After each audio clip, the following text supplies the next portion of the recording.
Good day to you all. Terence Baker here again, news reporter for Europe, Middle East and Africa for CoStar Hotel News, reporting from the 2026 edition of the International Hotel Investment Forum in Berlin. I'm very pleased to have as my guest Xavier Grange. He is Global Chief Development Officer for 3 Accor brands, Sofitel, Emblems and MGallery, and also the Chief Development Officer for all luxury brands in Europe and North Africa. Welcome. Thank you for your time. Thank you very much. My pleasure. Sofitel, MGallery and Emblems, you're on record as saying they're scaling through technical rigor and deep market expertise.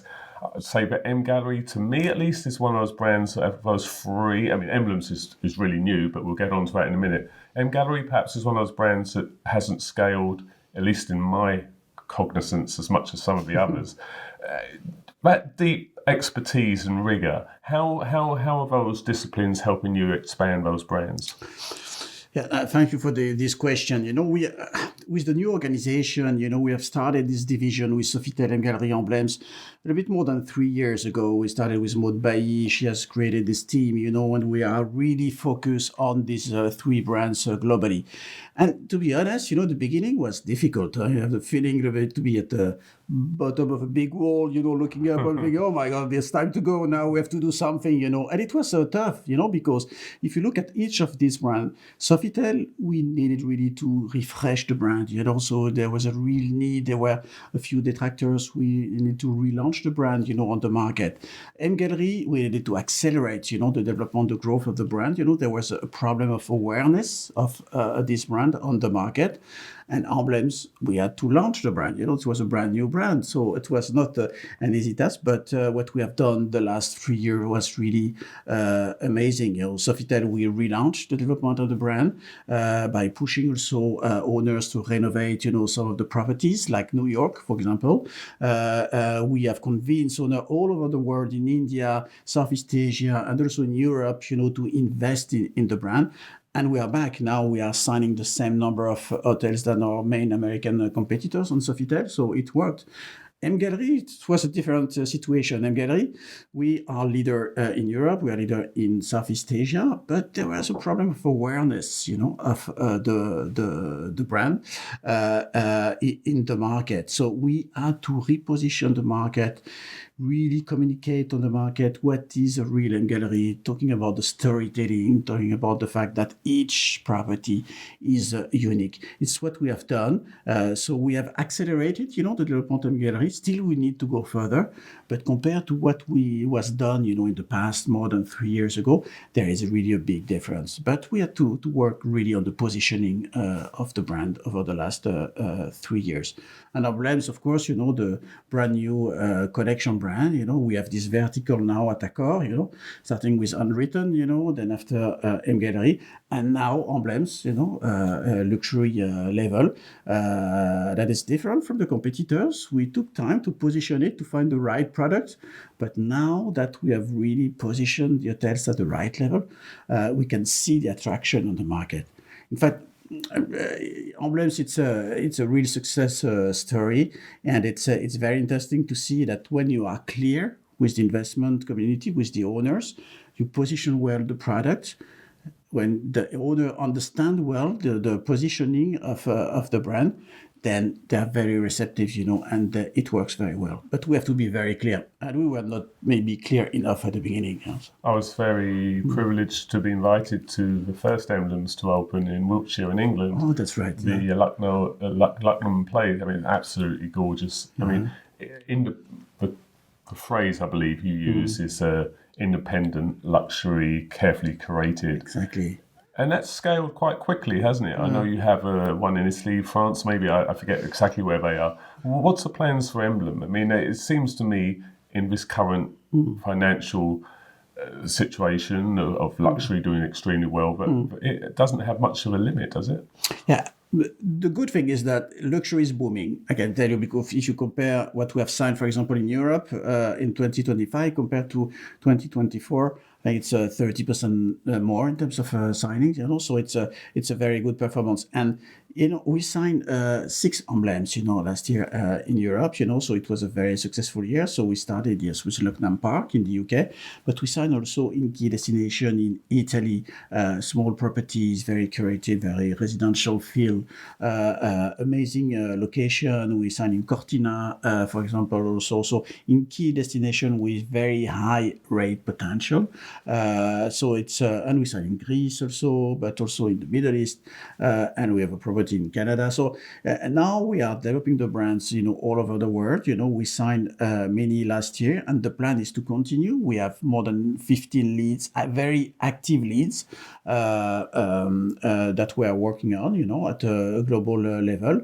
And the target is to reach the 60, unit 60 properties, in the next few years. And one in Canada already, isn't there? So Yes. it's global immediately. Yeah, exactly. Because they have completed the renovation. The renovation will be finished, in the next few months. There is an opening, I think it's a reopening, September, October this year. So we have signed in Asia, we have signed in the Middle East, we have signed in Europe. Growth was very strong last year in Europe, and we have also one property in the Americas. So it's really the basis of the future growth. And I have more than 20 years of experience in development, in different regions, and you can feel when it's going to work. You can feel when it's going to be difficult, for some of the brands, and you can feel when you have put in place the basis, for the future growth, and with emblems, all the pillars, everything are in place, ready for the growth. And your finance community behind Accor, your owners, not emblems because they are classic houses in most cases. Sofitel and MGallery, probably not any new builds anymore. Is it conversions? What are the finance? Two questions maybe.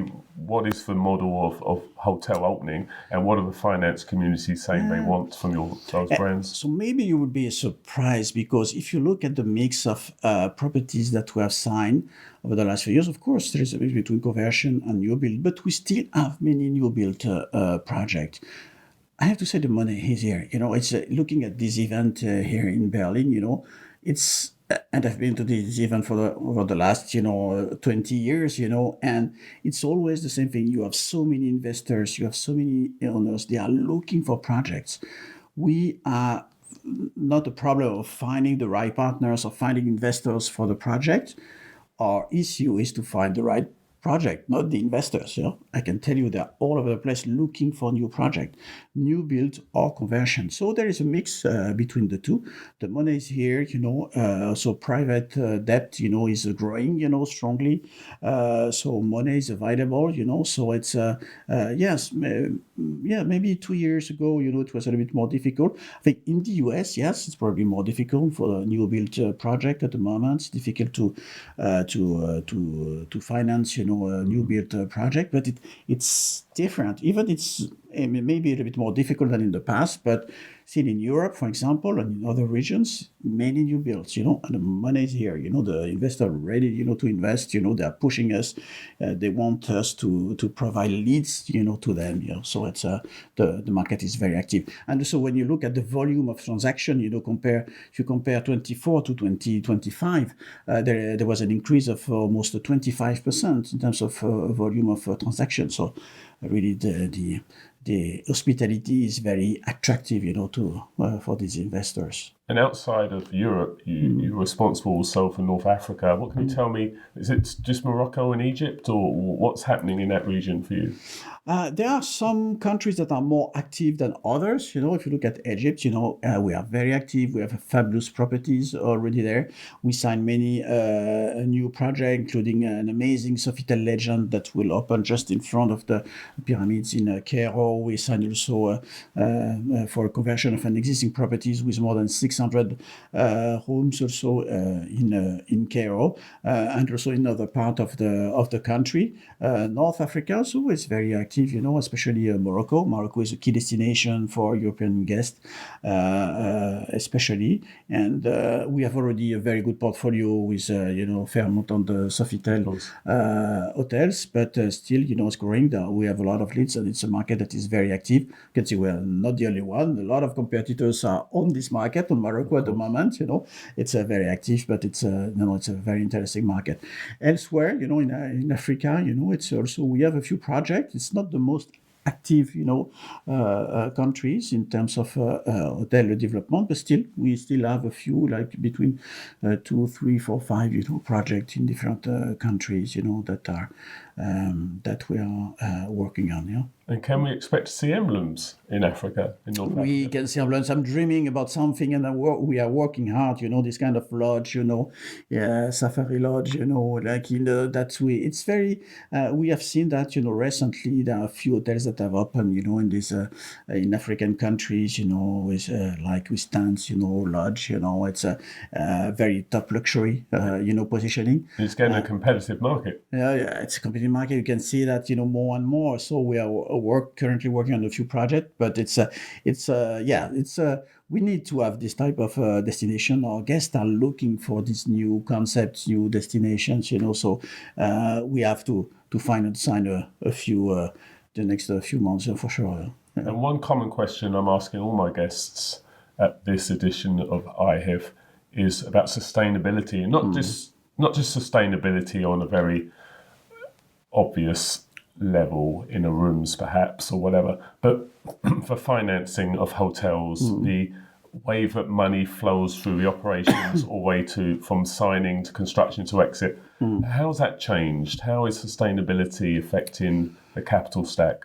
Sustainability is so important for us, and at Accor it's a real focus. We have a lot of trainings internally. It's a really focus for us.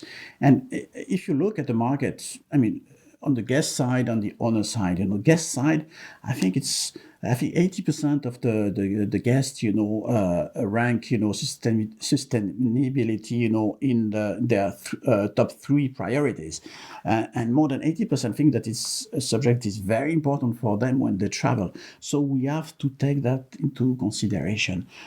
We have at Sofitel, we have almost 70% of our hotels that are certified, and we want to do more. And on the other side, yes, green financing is also very important. I was talking to a friend of mine, he's a consultant, and he's working on so many projects at the moment with investors that want to be certified. You want to know the works that they can do to be certified in order to get also this green financing. It's very important for them, especially in Europe. And so, yes, it's a key subject for us. Future-proofing for the exit for owners, obviously. Yeah, absolutely. And lastly, Xavier, AI, how's that going through your brands, your distribution? Is it all back of house in order to give your upscale guests, which are your brands? Where's AI playing into it? Is it just back of house? Is it this distribution, or is it elsewhere? It's about everything. To be honest, I'm not probably not the best specialist. Alex Bournois is at the head of this subject, internally, and she's developing a lot of new tools. But clearly, yes, we know that it's a key subject. We have to take that into consideration. We cannot be late, on this subject. So we are developing a lot of tools, for let's say backstage and also on the front line with the guests, so there are many tools that have been developed or are currently under development. Xavier Grange, Accor, thank you very much for your time. Thank you very much. Thank you. My pleasure.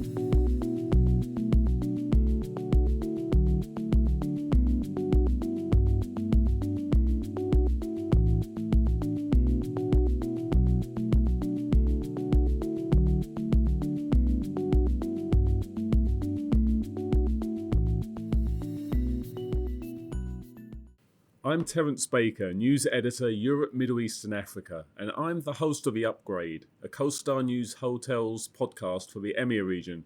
In it, I discuss with special guests the pressures, challenges, joys and exhilaration that comes with managing, owning and developing hotels in our glorious multifaceted industry.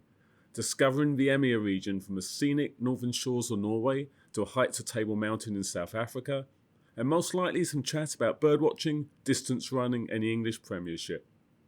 Join us wherever you find your podcasts, on Apple Podcasts, on Spotify and on other platforms. This episode was recorded on March 24th, 2026 at the International Hospitality Investment Forum in Berlin by Meredith Sheridan. It was edited for podcast by Sean McCracken. Visit costar.com/hotel news for more of our coverage and find all of our podcasts on Apple, Spotify, or wherever you listen.